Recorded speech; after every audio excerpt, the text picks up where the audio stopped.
નમસ્કાર દર્શક મિત્રો, આપ જોઈ રહ્યા છો Banas crime 24 news Gujarati channel. હવે જોઈએ મુખ્ય સમાચાર। ડીસા પર્યુષણ પર્વ પર શહેરમાં કતલખાના બંધ કરવા માટે જીવદયા પ્રેમીઓએ પાલિકા કચેરી ખાતે લિખિતમાં રજૂઆત કરાઈ। શહેરના ગવાડી વિસ્તારમાં ધમધમતી માંસ મટનની હાટડીઓ પર છે કોમના આશીર્વાદ।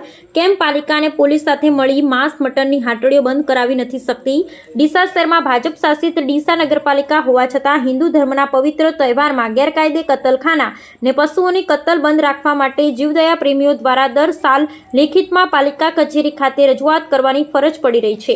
પવિત્ર શ્રાવણ માસ હોય કે જૈન સમાજમાં પવિત્ર પર્યુષણ પર્વ હોય, જે દરમિયાન પણ શહેરમાં પશુઓની કતલ બંધ રખાવા માટે અનેક ગેરકાયદેસર રીતે શહેરમાં બેરોકટોક ધમધમતી માંસ મટનની હાટડીઓ બંધ રખાવા માટે જીવદયા પ્રેમીઓને આગળ આવવી પડે છે।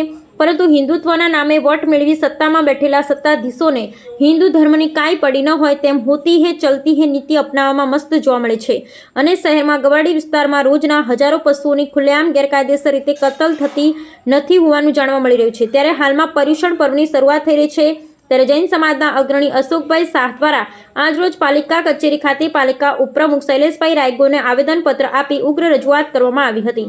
સાથે પર્યુષણ પર્વ સહિત આડા દિવસે પણ શહેરમાં ગેરકાયદેસર રીતે થતી પશુઓની કતલ અટકાવી કડક કાર્યવાહી કરવામાં આવે તેવી માંગ ખુદ વિપક્ષના સભ્ય વિજયભાઈ દવે સહિતના જગદીશભાઈ મોદી દ્વારા કરવામાં આવી હતી। ત્યારે હવે જોવાનું રહ્યું કે પાલિકા દ્વારા પર્યુષણ પર્વમાં શહેરમાં ગેરકાયદેસર રીતે ખુલ્લેઆમ ચાલતી માંસ મટનની હાટડીઓ અને આમલેટની લારીઓ ક્યારે બંધ કરવા માટે આગળ આવશે ખરા? અહેવાલ હરીશ ઠક્કર, ડીસા, બનાસકાંઠા।